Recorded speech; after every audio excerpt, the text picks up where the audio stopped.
welcome back to my YouTube channel. I wanted to do a video today about what I've learned being in Australia, living in the Gold Coast now for nearly a month, which is crazy to say. Literally cannot believe that it's nearly been a month since we've lived here.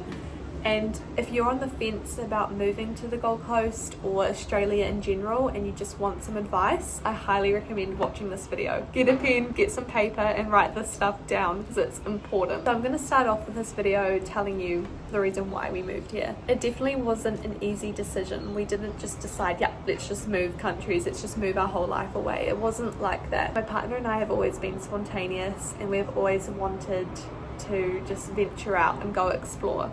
And I had just left my teaching job and I really wanted to start my online coaching business, which I did do before we left to come here.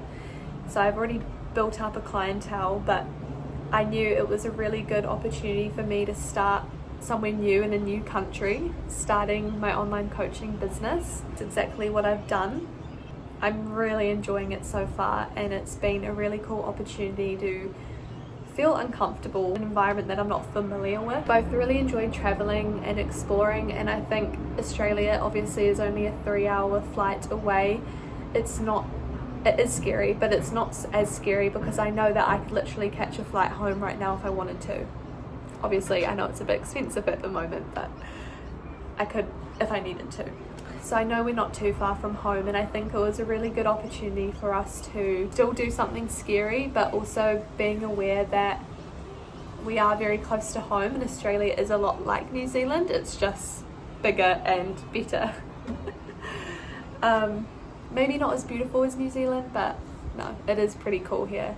I knew that Kyan's business was thriving in New Zealand, but I knew he could do even better being in a country like Australia.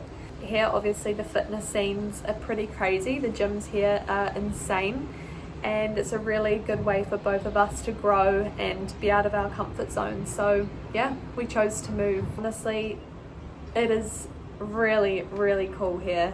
It's different. I'm going to tell you one thing about the Gold Coast is everyone is into fitness here. Even if you weren't, you would be into fitness after maybe 3 days of living here. Literally wake up at 5 in the morning and it gets dark at 6 p.m. It's light at 5 a.m, dark at 6 p.m, all year round. There's no daylight savings here, so you literally naturally wake up early.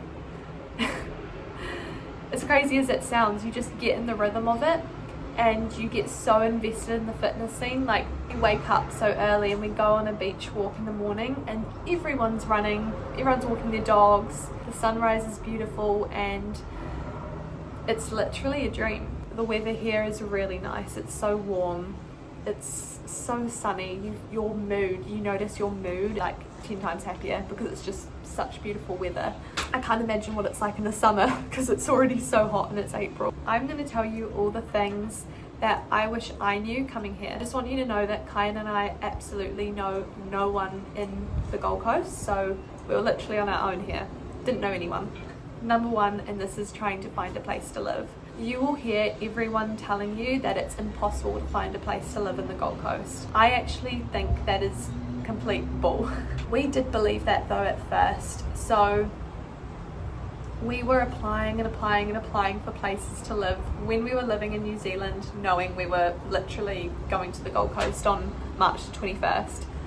It was already March at this point and we still didn't have anywhere to live. I did talk to one property agent in the Gold Coast and she said to me that your best bet is to have someone you know that can go to the viewings for you, and that way then you can apply. You can't apply for a place without seeing it. We didn't delay our flights. We literally, the last week before we knew we were leaving to the Gold Coast, we booked an Airbnb. Now we booked this Airbnb for 2 weeks, thinking 2 weeks would be plenty of time to then get a rental. Well, in saying that, I definitely think you should book an Airbnb for a month tops. Obviously paperwork's involved when you get a rental, and in saying that, you need to find your bearings, find out what works for you, where you want to live in the Gold Coast. I mean, it is a small place, but it also is really big at the same time. We've been here once before, so we kind of knew roughly where places were, but we weren't too sure. So we booked an Airbnb for 2 weeks. We also rented a car for 3 weeks. Thank goodness we rented the car for 3 weeks. I think if you're renting a car, definitely rent it for 3 weeks. I think that's plenty of time, but definitely get an Airbnb for 4 weeks. When we got here, our priority was to find a place to live. We went to a lot of viewings, and I can see why you need to view the places in person. You literally get catfished, okay? So when you look at these places online, they look amazing. They obviously show the best pictures they can and they look amazing. You go there and it's the complete opposite. We went to one place and we are so glad we went to it in person, because I was so set on it and I was like, Kine, it looks amazing. It fits our price range, let's go. We went, it was horrible. It felt like it was just dodgy, let's put it that way. You did not feel safe and it was very expensive. Living in the Gold Coast is definitely very expensive. People think living in Australia is cheap. Well, it's definitely not in the Gold Coast. I think it's probably one of the most expensive places to live. It's because so many people are moving here and living here, and there's such a big market for people to live in the Gold Coast that now it's just getting ridiculous. Funnily enough, we were staying in an apartment in this building. We really liked this apartment, and when we were looking for rentals, we saw that there was an apartment literally a few floors down that was being advertised. So we went for the viewing for that, and luckily the property manager who was showing us the place was a Kiwi. So we kind of had that one-on-one connection, obviously being from New Zealand and he was from New Zealand too. Not that I think that mattered, because obviously they're going to look at your rental history and if you can pay the rent and all that sort of stuff. We didn't move in here until our 3rd week, so we had a bit of a messy situation going from an Airbnb to literally another Airbnb for a day, to literally then another Airbnb, to then now this one. We literally stayed in 4 different places in the span of 3 weeks. It was pretty crazy. I think for sure set in a month of living in an Airbnb first, because that way if you did get a place, you can say you can't move in until like the next week, and that usually works for them anyway, because they obviously have to do paperwork and all that sort of stuff. Number 2 that I want to touch on is there's so many things you need to apply for. You need to apply for a driver's license, a TFN number, an ABN number, all that sort of stuff, and you're probably wondering what all that stuff is, so I'll get into it.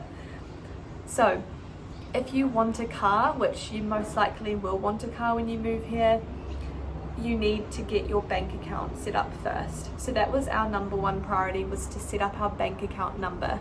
So we went to a bank, ANZ, and we set up a bank account. You just have to make an appointment online. You might be able to go up and show in, but they usually ask if you've got an appointment. So it's literally easy, just find a branch that's nearby and book an appointment. So bring your passports, all that sort of stuff, get that sorted. They will then ask if you've got an address. So that's where it comes in handy. You've got your Airbnb address that you can put in. Our Airbnb people were quite good and they let us get our cards delivered to the mailbox. I didn't have obviously any friend's address to put in for the bank cards, so I just literally had to put the Airbnb address in. So it can be really hard when you don't know anyone. So yeah, set up your bank account. When you go buy a car, obviously you will need a bank account number, but in saying that, number 2 is your Medicare. So Medicare here, I actually don't really know too much about it. I just know that it's kind of like an ID as such, but I think it's also so you can get into like doctor appointments and stuff. I haven't really researched too much about it. We've just applied for ours, but you need to have proof of address. So like our names under our Australian address, proof that you live here, and proof of your Australian bank number. Now that we're living in an address, we've got the proof of, obviously we paid bond and all of that, that's enough to give to them to prove that you live in Australia. You can't really apply for that until you've got your own place.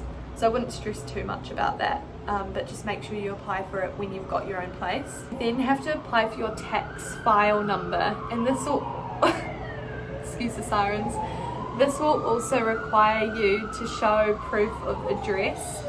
and we still don't have ours because we gave it to the Airbnb above us. So it's probably in their mailbox as we speak, so hopefully they will put it in our mailbox and remember who we were.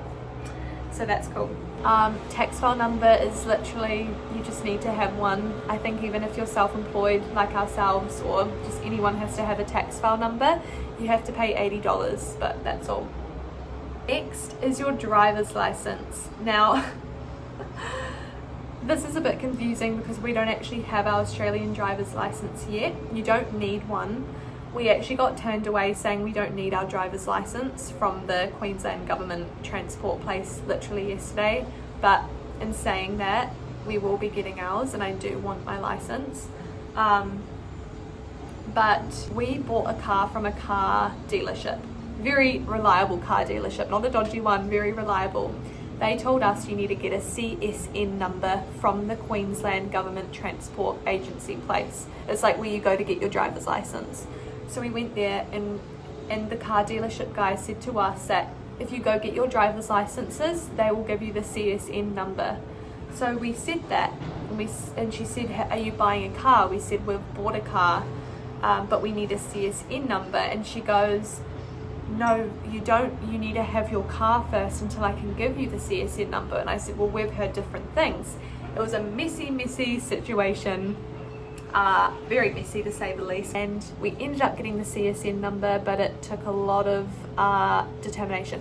I'm not sure why. They were saying their policy changed, but then the car dealership guy that's been doing the cars for 20 years, he said that's absolute bull, she's lying, put me on the phone, they had a conversation, it was pretty crazy. Kai and I were like, what is happening? So yeah, you do need your CSN number if you are buying from a car dealership, and I'm guessing if you were buying from anywhere else, you probably would need a CSN number.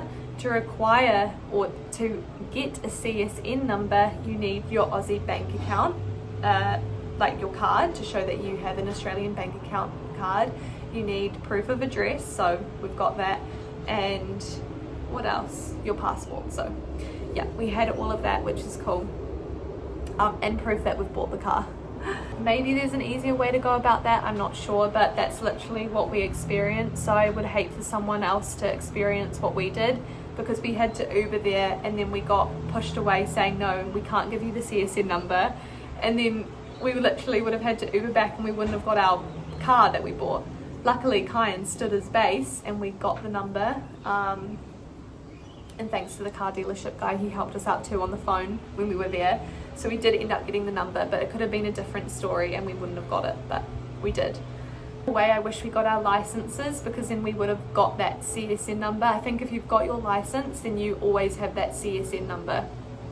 So that's just something to be mindful of. I kind of wish we got the licenses sooner. We didn't end up applying for it yesterday. We literally just got this number. We didn't even apply for our licenses. So we will be getting that.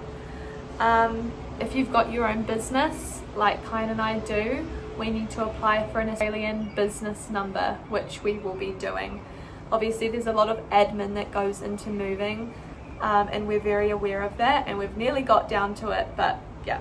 And if you are self-employed, then finding an accountant, because I know it's very different over here compared to New Zealand.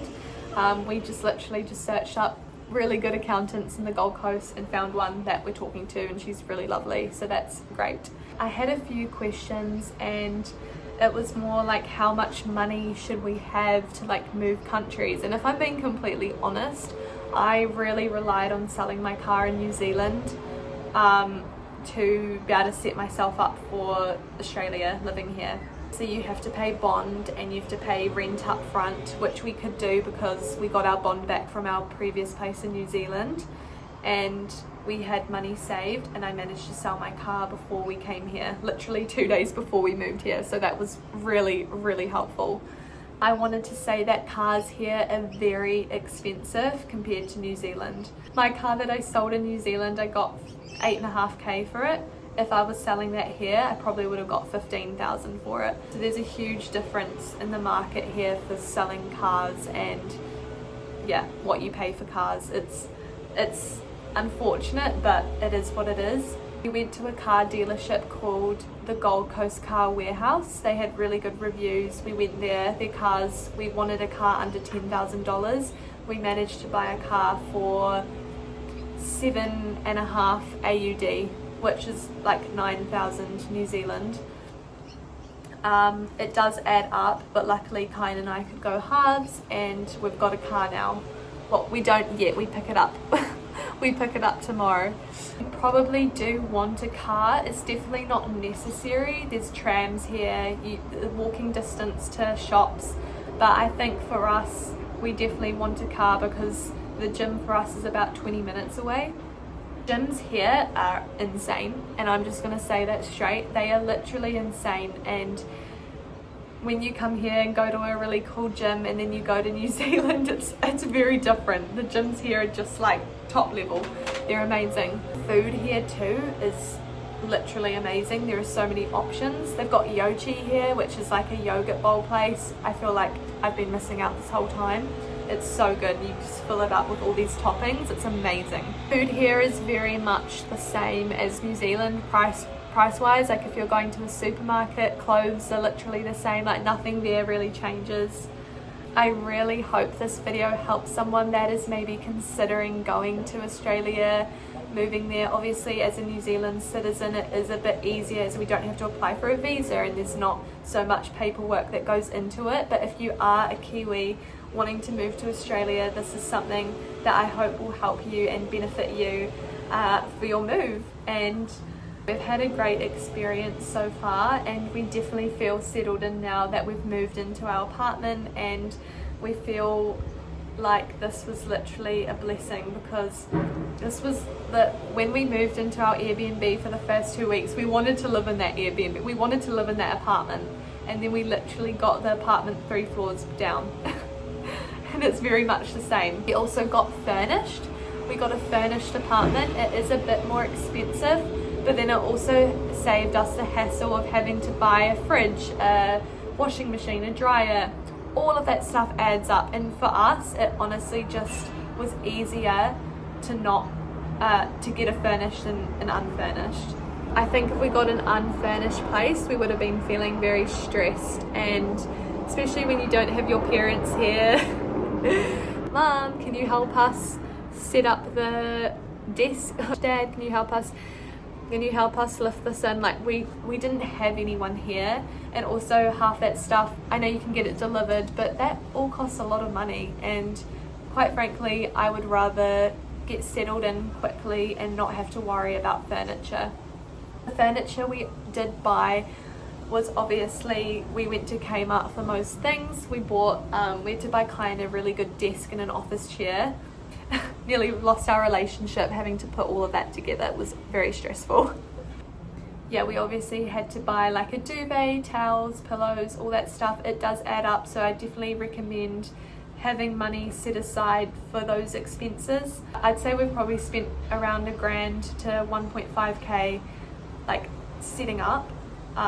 Maybe a bit more than that, but yeah, hopefully this video helps you. Let me know in the comments if you've got any questions and I will try help out the best I can. If I never made the move to Australia, the thing that made me want to move was I knew that if I looked back in 10 years time and thought what if, or I wish, I don't want to feel like that. I want to look back when I'm older, looking back on my young years, being like, I'm so glad and proud of myself for going through that. It's a huge thing to move countries, and if I'm being honest, I was really homesick last week. I was really homesick, and I mean, we don't know anyone here, we don't have friends, we don't have family. It is really scary, but we've done it, and honestly I couldn't be happier. It's hard not having family and friends nearby, but I also know that this is a really cool opportunity for us to grow and thrive and also be uncomfortable, which is literally the only way you can grow. So if I can do it, so can you. So I hope this video helps, and don't forget to subscribe.